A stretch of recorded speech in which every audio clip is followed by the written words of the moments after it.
नमस्कार मंडळी, मी शीतल आणि तुम्ही पाहताय दिल्लीकर मराठी। या व्हिडिओमध्ये मी तुम्हाला शालिग्रामांविषयी संपूर्ण माहिती सांगणार आहे, तेव्हा व्हिडिओ पूर्ण पहा आणि व्हिडिओतील माहिती ऐकत असताना सर्वांनी कमेंट्समध्ये लिहा ओम नमो भगवते वासुदेवाय। चला तर मग व्हिडिओला सुरुवात करते। साक्षात भगवान श्रीहरी विष्णूंचं रूप म्हणून बऱ्याचशा घरी तुळशीमध्ये शालिग्राम ठेवून त्यांची पूजा केली जाते। नेपाळमध्ये पशुपतीनाथापासून साधारणतः 150 किलोमीटर अंतरावर असलेल्या मुक्तनाथ येथे गंडकी नदीमध्ये शालिग्राम नावाचे दगड सापडतात। त्याशिवाय या ठिकाणी अशा दगडांचा मोठा डोंगरच असून या दगडांपासून मूर्तीसुद्धा तयार करण्यात येतात। आता आपल्या अयोध्येमध्ये भगवान श्रीरामांची जी मूर्ती स्थापन करण्यात आली तर ती सुद्धा याच दगडापासून तयार झालेली आहे। या दगडांवर यंत्रे कोरण्याची सुद्धा प्रथा प्रचलित आहे। विशिष्ट प्रकारची चक्रे आणि मुखे यावरून या दगडांची परीक्षा केली जाते। या दगडावर लहानशी सोन्याची रेखाही असते। शालिग्राम कसा तयार होतो याविषयी एक कल्पना सांगितली जाते, ती अशी। हरिपर्वताच्या पायथ्याशी चक्रतीर्थ नावाचे एक सरोवर असून त्या सरोवरामध्ये शालिग्रामाचा दगड 1000 वर्ष राहिल्यानंतर श्रीहरी विष्णू वज्रकीर या किड्याच्या रूपाने त्यात शिरून तेथे चक्राची आकृती कोरतात। अशा शालिग्रामांचे रंगावरून निरनिराळे प्रकार असून त्यांना वेगवेगळी नावंसुद्धा दिलेली आहेत। तर त्यातली काही नावं मी तुम्हाला सांगते, कारण प्रकार भरपूर आहेत। शुभ्र शालिग्राम असेल तर त्यांना वासुदेव हे नाव दिलेलं आहे। निळा शालिग्राम असेल तर त्यांना हिरण्यगर्भ म्हणतात। काळा शालिग्राम असेल तर त्यांना विष्णू म्हणतात। तांबडा शालिग्राम असेल तर त्यांना प्रद्युम्न हे नाव आहे। गडद हिरव्या रंगाचा शालिग्राम असेल तर त्यांना श्रीनारायण असं म्हणतात। गडद निळा शालिग्राम असेल तर त्यांना नरसिंह किंवा वामन म्हणतात। त्यानंतर 12 चक्र असलेल्या शालिग्रामाला अनंत हे नाव प्राप्त झालेलं आहे। असे शालिग्रामांचे एकूण 89 प्रकार सांगितले जातात। आता शालिग्रामांचे निरनिराळ्या प्रकारानुसार काय उपयोग होतात तेही मी तुम्हाला सांगते। वामन शालिग्राम असेल तर त्यांचा आकार छोटा आणि गोलाकार असतो। या शालिग्रामांची उपासना केल्यास अहम, काम, क्रोध यासारख्या विकारांमधून मुक्ती मिळते। अनंतक शालिग्राम असेल तर विविध रंगरूप आणि ज्यावर नागाच्या फण्यासारखे चिन्ह असते तर ते असतं अनंतक शालिग्राम। या शालिग्रामांची उपासना कुटुंबाला संकटापासून वाचवणारी तसेच दरिद्रता दूर करणारी मानली गेलेली आहे। कृष्ण शालिग्राम असेल तर ते गोलाकार आणि त्यांचा मागील भाग झुकलेला असतो। या शालिग्रामांची उपासना केल्यास श्रीकृष्णाप्रमाणे ज्ञान आणि विवेकतेच्या बळावर यश प्राप्त होते। कूर्म शालिग्राम असेल तर त्यांचा रंग निळा असतो, 3 रेषा असतात आणि बिंदूने अंकित ही शिळा असते। म्हणजेच काय, त्या शिळेवर बारीक बारीक बिंदूसुद्धा असतात आणि थोडासा रंग त्यांचा निळासुद्धा असतो, त्याच्यावर 3 रेषा असतात, तर तो असतो कूर्म शालिग्राम। या शालिग्रामांची पूजा कोणत्या उद्देशाने केली जाते तर शांती, धैर्य, सुख, ताकद प्रदान करणारी ही पूजा मानली जाते। वराह शालिग्राम शिळेची पूजा कशी केली जाते किंवा मग त्यांचा आकार कसा असतो तर वराह शालिग्राम यांचा आकार विषम असतो। मध्ये 2 चक्राचे चिन्ह असणारी ही शिळा लवकर लक्ष आणि कार्यसिद्धी करून देणारी आहे। यानंतरचा 6वा प्रकार आहे हयग्रीव शालिग्राम शिळा। या शिळेवर 5 रेषा आणि अंकुशाचा आकार असतो। भगवान विष्णूच्या हयग्रीव अवताराप्रमाणे ही शिळा संकटमोचक असते। त्यानंतरचा 7वा प्रकार आहे दामोदर शालिग्राम। तर यांचा रंग निळा असतो। यामध्ये निळ्या रंगाची चक्राकार शिळा यांच्या केवळ दर्शनाने जीवनात चमत्कारिक बदल घडून येतात। त्यानंतरचा 8वा प्रकार आहे लक्ष्मीनारायण शालिग्राम। 2 चक्र असलेल्या या शिळेची उपासना वैभव आणि शांती प्रदान करणारी आहे। यानंतरचा 9वा प्रकार आहे मत्स्य शालिग्राम शिळा। ही शिळा कमळाच्या आकाराची असते। या शालिग्रामांची पूजा केल्यामुळे अमाप धन, सुख आणि अपत्याची इच्छासुद्धा पूर्ण होते। म्हणजे ज्या दाम्पत्याला अपत्यप्राप्ती नाही आहे किंवा मग मुलगा मुलगी यापैकी काहीच नाही आहे किंवा मग मुलगी आहे मुलगा नाही किंवा मग आपल्याला म्हणतो ना आपण अपत्य सुखच नाही आहे एखाद्या दाम्पत्याला, तर अशा दाम्पत्याने तुळशीमध्ये मत्स्य शालिग्राम शिळा ठेवावी आणि या शिळेवर कमळाचा आकार असतो, तर तुमच्या ती लगेच लक्षात येईल। आणि या शालिग्रामांची नित्यसेवा केल्यामुळे तुम्हाला नक्कीच अपत्यप्राप्ती होईल। शालिग्रामांची ही शिळा स्थापन करताना तुम्हाला दररोज विष्णू सहस्त्रनाम म्हणायचं आहे। म्हणजे एकदा स्थापन झालं की दररोज पूजा करताना किंवा मग दर गुरुवारी का होईना तुम्ही विष्णू सहस्त्रनामाचं पठण नक्की करावं किंवा मग ते मोबाईलवर वगैरे ऐकावं तरी, कारण ऐकल्याने सुद्धा आपल्याला भरपूर चांगलं पुण्य किंवा मग त्याचे जे फायदे आहेत ते होतातच। कारण त्यातले जे काही श्लोक आहेत ते आपल्या कानावर सतत पडत असतात। तर असे शाळीग्रामांचे जवळपास 89 प्रकार आहेत, त्यातल्या 9 प्रकारांची माहिती मी तुम्हाला दिली। आता भलेही तुम्ही कोणत्याही प्रकारचे शाळीग्राम पूजेमध्ये ठेवण्यासाठी घेतलेत, तर त्या शाळीग्रामांची पूजा कशी करावी, नेमका कोणत्या दिवशी आपण शाळीग्राम खरेदी केला पाहिजे, त्यांची स्थापना कशी करावी, हेही मी तुम्हाला या व्हिडिओतून सांगत आहे। आणि कोणते नियम पाळावे लागतात हे सुद्धा तुम्हाला या माहितीतून नक्की ऐकायला मिळेल। तर तुम्ही कोणत्याही शुभमुहूर्तावर तुमच्या घरामध्ये किंवा तुळशीमध्ये ठेवण्यासाठी शाळीग्राम घेऊ शकतात। ज्यांना घरामध्ये शाळीग्राम ठेवायचे आहेत त्यांनी शिवलिंगाच्या शेजारी शाळीग्रामांची स्थापना करावी, पण न चुकता तुम्हाला त्यांना स्नान घालावं लागेल आणि तुळशीपत्र ठेवावंच लागेल, तरच ती पूजा किंवा ते घरामध्ये ठेवणं योग्य आहे। अन्यथा तुम्ही तुमच्या तुळशीमध्येच शाळीग्राम ठेवा। बऱ्याचशा जणी आपल्या तुळशीमध्ये शिवलिंग ठेवतात, पण ते चुकीचं आहे। तुम्ही तुळशीच्या आसपास कुठेही थोडीशी जागा करून तिथे शिवलिंग हवं तर स्थापन करू शकतात, मात्र तुळशीमध्ये आपल्याला फक्त शालिग्रामच ठेवता येतात, शिवलिंग नाही। त्यामुळे ज्यांनी अजूनपर्यंत तुळशीमध्येच शिवलिंग ठेवलेलं असेल तर त्यांनी ते काढून घ्या, दुसरीकडे स्थापन करा आणि तिथे तुम्हाला शालिग्राम स्थापन करता येतील। कारण जेव्हा आपल्याकडे तुळशी विवाह असतो तेव्हा खरं तर शाळीग्रामांबरोबरच तुळशीचा विवाह लावण्याची पद्धत आहे। त्यामुळे मग तुम्हाला समजा तुम्ही एखाद्या तीर्थक्षेत्री गेलात तर तिथे सुद्धा शालिग्रामांचा जो काही काळा दगड असतो किंवा गोटा असतो, आता प्रकार कसा असतो किंवा तो दिसायला कसा असतो म्हणून मी दगड हा उल्लेख केलेला आहे, नाहीतर ते प्रत्यक्ष देवाचं रूप आहे। त्यामुळे मी तुम्हाला समजावं म्हणून अशा पद्धतीने सांगितलेलं आहे। तुम्ही एकादशीच्या दिवशीसुद्धा तुमच्या तुळशीमध्ये किंवा तुमच्या देवघरामध्ये शालिग्रामांची स्थापना करू शकतात। आपल्या देवघरामध्ये किंवा तुळशीमध्ये आपल्याला केवळ एकच शालिग्राम ठेवता येतील। एकापेक्षा जास्त शालिग्राम ठेवल्यास आपल्याला त्यांच्या पूजेचं कोणतंही फळ मिळत नाही। त्यामुळे तुम्ही प्रकार कोणताही घ्या, त्याचं महत्त्व जरी वेगवेगळं असलं तरी पण आपला जो काही उद्देश असतो की भगवान श्रीहरी विष्णूंचा आशीर्वाद या पूजेच्या निमित्ताने आपल्यावर राहावा आणि दररोज तुळशीची पूजा करताना त्यांची म्हणजे शालिग्रामांची सेवासुद्धा आपल्याकडून घडावी, तर तुम्ही कोणताही प्रकार घेतला तरी पण काही वावगं ठरणार नाही। तर मी तुम्हाला सांगितलं एकादशीचा दिवस उत्तम राहू शकतो, गुरुवारचा दिवस असेल, लक्ष्मीपूजनाचा दिवस असेल किंवा भगवान श्रीहरी विष्णूंच्या संबंधित वर्षभरामध्ये ज्या तिथी येतात तर त्यावेळेससुद्धा तुम्ही या शालिग्रामांना तुमच्या तुळशीमध्ये किंवा देवघरामध्ये स्थापन करू शकतात। तर हे स्वयंभू असल्यामुळे आता शिवलिंग आणि शालिग्राम हे एका पिंडीच्या म्हणजे शिळेच्या स्वरूपात असल्यामुळे त्यांचं रूप जे आहे ते स्वयंभू मानलं जातं। त्यामुळे त्यांची वेगळी अशी प्राणप्रतिष्ठा करण्याची गरज नसते। तुम्ही तुमच्या देवघरामध्ये त्यांना स्थापन करताना किंवा तुळशीमध्ये स्थापन करताना सर्वप्रथम पंचामृताने अभिषेक करा। म्हणजे ती जी शिळा तुम्ही विकत आणता तर ती स्वतःच्या पैशाने आणा। तुम्हाला जर कोणी शाळीग्राम भेट देत असेल तर तो शाळीग्राम स्वीकारू नका। म्हणजे स्वीकारू नका याचा अर्थ तुम्हाला जर कोणी भेटवस्तूत शाळीग्राम दिला तर तुम्ही तो घ्या, पण एखाद्या मंदिरात तुम्ही तो पुन्हा ठेवून येऊ शकतात। मात्र तुम्हाला तुमच्या घरामध्ये किंवा तुमच्या तुळशीमध्ये शाळीग्राम ठेवायचे असतील तर ते स्वतःच्या कष्टाच्या पैशाने खरेदी करा आणि त्यानंतरच तुम्ही त्यांची स्थापना करून दररोज पूजा करू शकतात। तर ती शिळा आणल्यानंतर सर्वात प्रथम तुम्ही आदल्या दिवशी हवं तर एखाद्या दुधाच्या भांड्यात त्यांना म्हणजे बुडवून ठेवा। त्यानंतर दुसऱ्या दिवशी काढल्यानंतर स्वच्छ पाण्याने धुवा, त्यानंतर पंचामृताने अभिषेक करा। आणि यांच्या पूजेमध्ये आपल्याला अक्षता वापरता येत नाही, कारण हे सुद्धा भगवान श्रीहरी विष्णूंचंच प्रतीक आहे आणि भगवान श्रीहरी विष्णूंची कोणतीही रूपं असतील तर त्यामध्ये आपल्याला अक्षता वापरता येत नाही। म्हणजे आपण त्यांना हवं तर तांदळात वगैरे ठेवू शकतो, पण म्हणजे आता सत्यनारायणाच्या वेळेस सुद्धा तुम्ही बघितलेलं असेल की बाळकृष्णाची मूर्ती असेल किंवा त्यांच्या स्वरूपात जर आपण सुपाऱ्यांची स्थापना केली तरी पण आपण त्यांना तांदळात ठेवतो, मात्र वरून अक्षता वाहायच्या नसतात। म्हणून आपण शंखाला किंवा मग कासवाला किंवा मग शाळीग्रामांना अक्षता वरून वाहत नाही, तर तुम्ही फक्त त्यांना गंध लावू शकता, चंदनाचा गंध। त्यानंतर पिवळ्या रंगाची फुलं किंवा मग ऋतुमानानुसार तुम्हाला जी फुलं उपलब्ध होतील ती तुम्ही त्यांच्या पूजेमध्ये वापरू शकता। आणि कधी फुलं मिळालीच नाही तर सगळ्यात महत्त्वाचं त्यांना काय लागतं तर ते म्हणजे तुळशीचं पत्र। तुळशीचं पान तुम्ही त्यांच्या डोक्यावर म्हणजे माथ्यावर ठेवलं आणि मनोभावे नमस्कार केला, ओम नमो भगवते वासुदेवाय हा जो काही प्रभावी मंत्र आहे त्याचा जर जप केला तर तुम्हाला बाकी कशाचंही टेन्शन घेण्याची किंवा चिंता करण्याची अजिबात गरज नाही।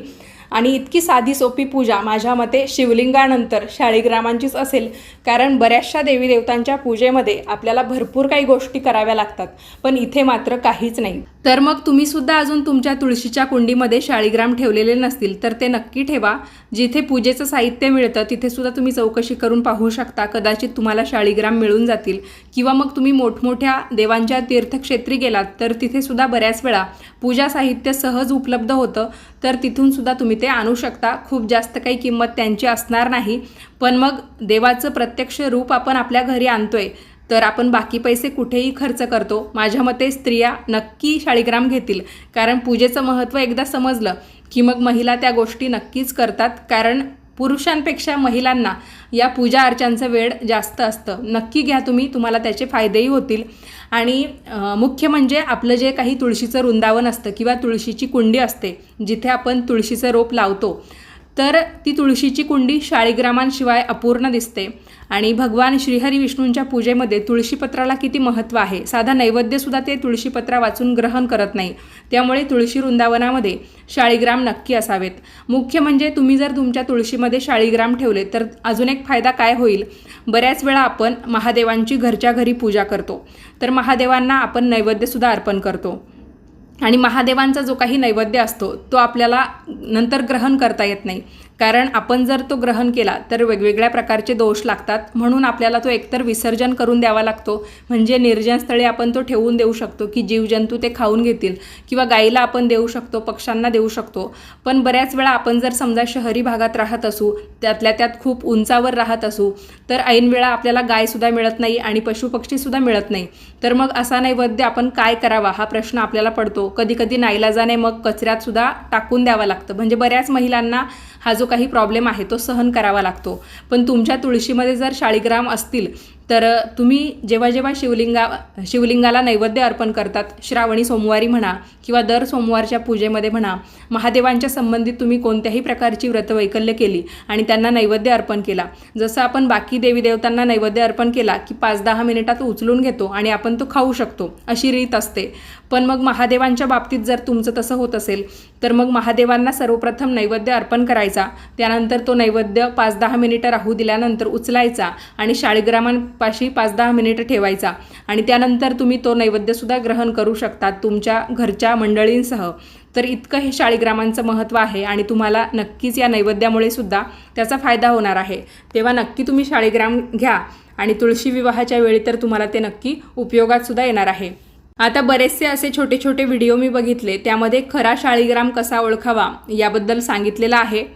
तर त्यामध्ये त्यांनी असं दाखवलेलं आहे की आपण दुधामध्ये शाळीग्रामांची शिळा ठेवायची, त्यानंतर मधोमध म्हणजे शाळीग्रामांची जी शिळा असते तर तिच्या मधोमध आपल्या हाताची करंगळी टेकवायची आणि त्या करंगळीने ती शिळा फिरवण्याचा प्रयत्न करायचा. जर ती अगदी बरोबर फास्ट अशी फिरली तर समजायचं खरं आहे शाळीग्राम, आणि जर ती लवकर फिरली नाही आपल्या करंगळीने तर समजायचं की शाळीग्राम खोटा आहे. आता हे कितपत खरं हे जाणकारांना माहिती असेल. आता मी फक्त तुम्हाला शाळीग्राम नक्की आपण कसे घ्यावेत किंवा मग त्यांची स्थापना करताना काय नियम पाळावेत हे सांगत आहे. जेव्हा मी सुद्धा खरोखर शाळीग्राम घेईल तेव्हा तुम्हाला एखाद्या व्हिडिओद्वारे प्रत्यक्ष ते दाखवेलच.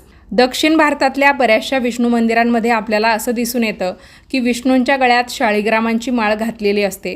माध्व संप्रदायाचे वैष्णव लोक शाळीग्रामाला प्रत्यक्ष विष्णूच्या मूर्तीपेक्षाही श्रेष्ठ समजतात. पंचायतन पूजेतही विष्णूंचा प्रतिनिधी म्हणून शाळीग्रामच असतो. माध्व लोक प्रायश्चित्तासाठी पंचगव्याऐवजी शाळीग्रामांचे तीर्थ घेतात. शाळीग्रामात विश्वातील सर्व पूज्य वस्तूंचा अंतर्भाव होतो, त्यामुळे शाळीग्राम फुटला किंवा भग्न झाला तरी पण तो अपूज्य ठरत नाही. शिवलिंगाप्रमाणेच जसं शिवलिंग थोडंफार तुटलं फुटलं किंवा भग्न झालं तरी पण आपण त्याची पूजा करू शकतो, त्याच पद्धतीने शाळीग्रामांची सुद्धा आपण फुटला तरी पण पूजा करू शकतो. फक्त हरी आणि हर यांचं रूप असं आहे की ते थोडंफार भग्न झालं तरी पण ते अपूज्य ठरत नाही. बाकी देवी देवतांच्या मूर्ती थोड्याफार फुटल्या, भग्न झाल्या, माशी लागली तरी पण आपल्याला त्या बदलाव्या लागतात विसर्जन करून. आता शाळीग्रामांविषयी पद्मपुराणामध्ये एक कथा सांगितली जाते, ती अशी आहे. भगवान विष्णूंनी नवग्रह निर्माण केले आणि माणसाचे बरे वाईट करण्याचे काम त्यांच्यावर सोपवले. शनी या पापग्रहाला हे सामर्थ्य मिळताच तो ब्रह्मदेवाच्या राशीलाच गेला. ब्रह्मदेवाने त्याला विष्णूकडे पाठवले. विष्णू घाबरले आणि त्यांनी शनीला उद्या ये असं सांगितलं. दुसऱ्या दिवशी शनी गेल्यावर विष्णू जागेवर नव्हते. शोध घेतला तर समजलं विष्णू गंडकी शिळेचा पर्वत होऊन राहिले.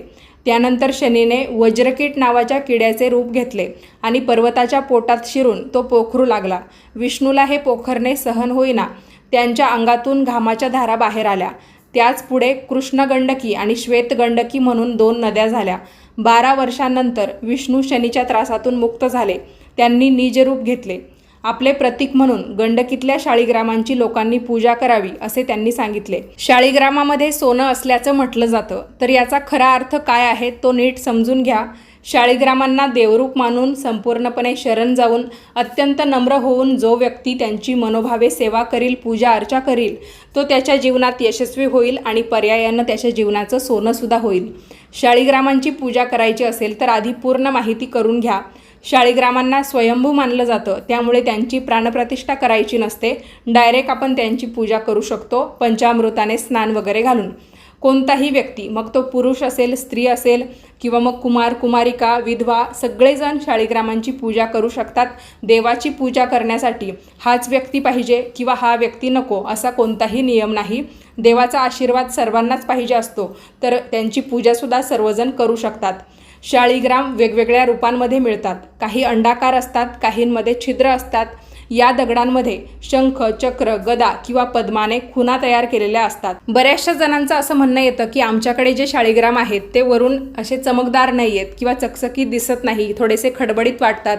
तर ते खरे असतील का? तर ते खरेच असतात. खरं तर शंख असतील, शिंपले असतील, कवड्या किंवा मग आपल्याला मिळणारे हे शाळीग्राम हे पाण्याच्या ठिकाणाहून आपल्याला प्राप्त होतात. तर त्यांच्यावर बऱ्याचशा गोष्टींचं घर्षण होतं किंवा मग गाळ, माती अडकली जाते, तर आपल्याला ते तसेच दिसणार. आणि जे आर्टिफिशियल असतात किंवा मग बऱ्याच वेळा हे सगळं गोळा करून जेव्हा त्यांना दुकानांमध्ये काही ठिकाणी पॉलिश वगैरे करून विकतात, तर तेव्हा आपल्याला ते चमकदार दिसतात. त्यामुळे तुम्ही कुठे गेलात आणि तुम्हाला खरंच पाण्याच्या ठिकाणी हे शाळीग्राम मिळाले किंवा शंख, शिंपले, कवड्या मिळाल्या, तर त्यांना खरं आहे की खोटं आहे असं तुम्ही म्हणू शकत नाही, कारण खरंच ते ओरिजिनल असतात. म्हणूनच त्यांचं रंगरूप आपल्याला असं दिसतं. आणि चमकदार दिसणारी प्रत्येकच वस्तू खरी असते किंवा खरंच आपल्याला तिचा फायदा होतो असंही नाही. त्यामुळे बरेचसे जण म्हणजे आता व्यक्तींच्या बाबतीत जरी सांगायचं झालं तर एखाद्या व्यक्ती खूप गोरा आहे म्हणजे तोच खूप गुणवान किंवा चारित्र्यवान किंवा सगळ्या विवेकबुद्धी त्याच्याकडे आहे असं नाही. त्यामुळे कोणाच्याही रंगरूपावर न जाता त्याच्यामध्ये ओरिजिनल म्हणजे खरे गुण काय आहेत ते आपण ओळखायला हवेत. आता व्हिडिओतला सगळ्यात शेवटचा भाग, आपल्या तुळशीमध्ये शाळीग्राम ठेवण्याचे काय फायदे होतात हे मी तुम्हाला सांगते. शाळीग्रामांची पूजा तुळशीशिवाय पूर्ण होत नाही आणि तुळस अर्पित केल्यावर ते तात्काळ प्रसन्नसुद्धा होतात. शाळीग्राम आणि भगवती स्वरूपात तुळशीचा विवाह केल्यामुळे सर्व अभाव, कलह, पाप, दुःख आणि रोग दूर होतात आणि कन्यादान केल्याचं पुण्यसुद्धा आपल्याला प्राप्त होतं. बऱ्याच जणांना मुली नसतात, तर तुम्ही दरवर्षी तुळशीचा विवाह तुमच्या घरी नक्की लावत जा. तुम्हालासुद्धा कन्यादानाचं जे काही पुण्य आहे ते नक्की प्राप्त होईल. आणि ज्यांना मुली आहे तर त्यांनीसुद्धा आपल्या संपूर्ण कुटुंबाला सुख लागावं याच्यासाठी तुळशी विवाह दर कार्तिकी एकादशीला किंवा मग कार्तिकी एकादशी ते कार्तिक पौर्णिमा हा जो काही कालावधी असतो तेव्हा नक्की करत जा. पूजेमध्ये शालिग्रामांना स्नान घालून चंदन लावा आणि तुळशी अर्पित करा. नैवेद्य दाखवा. तुम्ही साधा साखरेचा किंवा मग पिवळ्या मिठाईचा किंवा गूळ डाळ हा सुद्धा नैवेद्य त्यांना दाखवू शकता. हा उपाय तुमच्या सर्व अडचणी दूर करतो, मग त्या शारीरिक असो, आर्थिक असो किंवा मानसिक असो. जो व्यक्ती शालिग्रामांवर दररोज जल अर्पण करतो त्यांना अक्षय पुण्य प्राप्त होतं. शालिग्रामांना अर्पित केलेले पंचामृत प्रसादाच्या रूपात सेवन केल्यामुळे सर्व पापांपासून मुक्ती मिळते. आणि भगवान शिवशंकरांच्या शिवलिंगाला अर्पण केलेला नैवेद्यसुद्धा तुम्ही शालिग्रामांपाशी ठेवून नंतर खाऊ शकता. यामुळे सुद्धा सर्व दोषांपासून तुमची मुक्ती होईल. ज्या घरामध्ये दररोज शालिग्रामांची पूजा होते तेथील सर्व दोष आणि नकारात्मकता नष्ट होते. विष्णू पुराण असं सांगतं, ज्या घरामध्ये शालिग्राम असेल, त्याची पूजा होत असेल तर ते घर तीर्थासमान असतं.